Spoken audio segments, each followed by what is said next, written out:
What's up YouTube, this is commandant12420 and this is my deck profile on a Gravekeeper deck, on my Gravekeeper deck. Now, it's been a while since I've put a deck profile up, and this is one of my favourite decks that I managed to finally complete, one of my fastest decks I've completed in a while. Now, the reason why I picked Gravekeepers was because I thought Gravekeepers was one of my favourite decks, and it's a deck that I've been wanting to make, but it requires a lot of money, unfortunately. But I'm going to talk you through the deck. I'm going to explain it rather quick, and don't worry if you don't want to watch the video, that's fine. There will be a deck list in the description. So let's go. Okay. Now I play triple Gravekeeper Spy. You need to play triple of these dudes. Sorry, this is ugly. It's in gold, unfortunately. Spy just allows you to flip. Once he's flipped up, he's a big 2k beat stick. Defender, so when you flip them up, you get to bring a Gravekeeper monster from your deck to your field. So it gives you field advantage as well as protecting you from taking any damage, and you can go off. So triple of him. Next, you're going to play triple commandant. Gravekeeper commandant is basically your necrovalley searcher. You want to see necrovalley almost every time, so you ditch him and he searches out necrovalley. This was quite an expensive card. You play triple Gravekeeper recruiter. Recruiter just allows you to search your deck for a Gravekeeper monster, which helps deck thin as well, because what's good is that if you get the spy, you flip the spy, you bring the recruiter in defense, and your opponent runs over it, you get to search and do it all over again. Or just get descendant and then tribute it to search and then pop something. Alright, then we have two Gravekeeper assailants. He's your attacker of the deck. He's really good, because if necrovalley's on the field, when he declares an attack, you can manipulate the battle position of your opponent. So if they're sitting in defense, you can switch it into attack and run over it. I play one descendant. I've been contemplating over the past few days, because I was in a tournament. I didn't do very well because I went up against Cleforts, which is a nasty deck. Definitely against Gravekeepers. Now the thing is, you don't play too many Gravekeeper monsters, so descendant isn't that good. The other thing is good. He's good for clearing borders. But that's why I only play one, because I don't play enough Gravekeeper monsters. Play the one heretic. This card is really good. This card wasn't good at first. Because the problem is with Gravekeepers, you know, the monsters, they're on and off. Like, okay, Shaman's good in this format, and next format she's not. And then Heretic's good in this format, and then Heretic is not.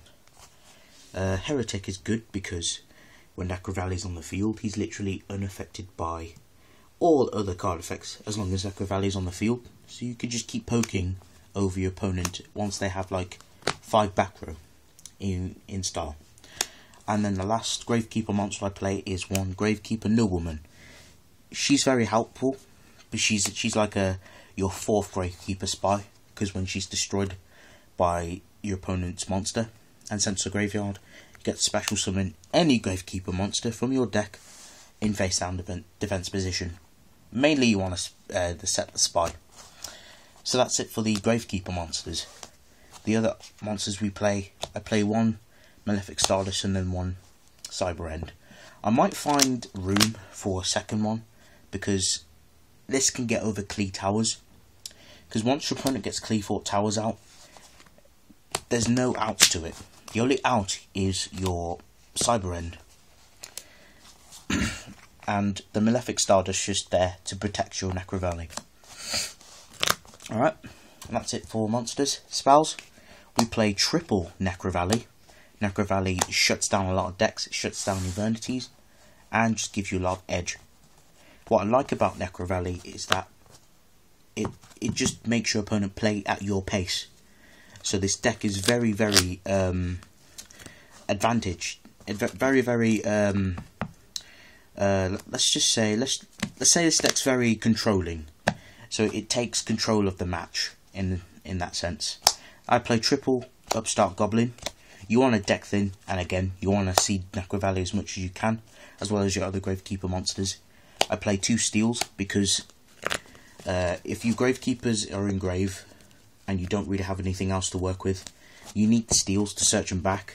Plus, what's good with them is that they are unaffected by necrovalley, meaning that you plus and your opponent is left with nothing.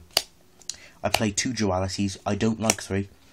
Again, dualities for consistency, to see if you can open into anything else. You don't really special summon, except for spies, but you only special summon when you need to. 2 lance to protect, offense, defense, and then I play the 1 dark hole and the 1 royal tribute.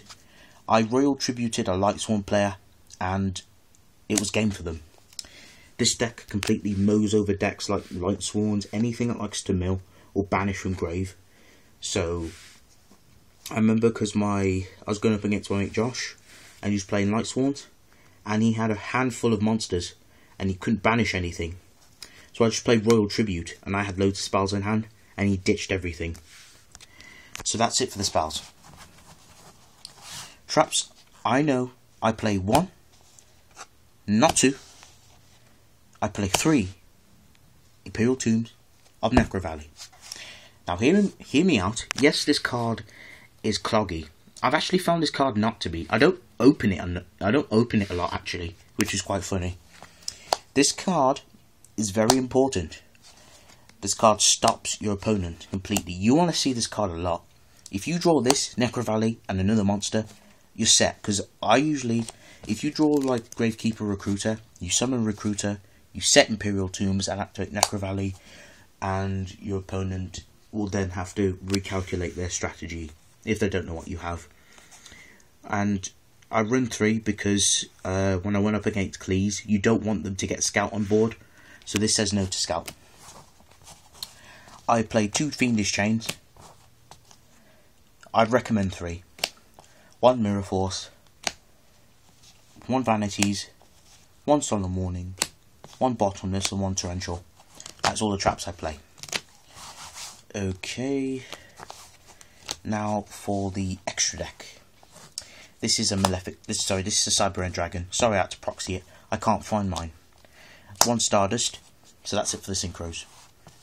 We play 1 Castel.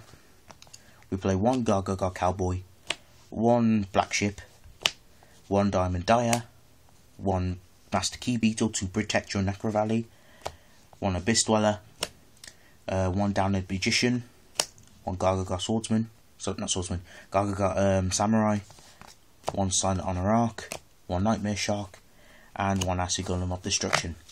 Thanks for watching. That is my Gravekeeper deck profile. Like and subscribe.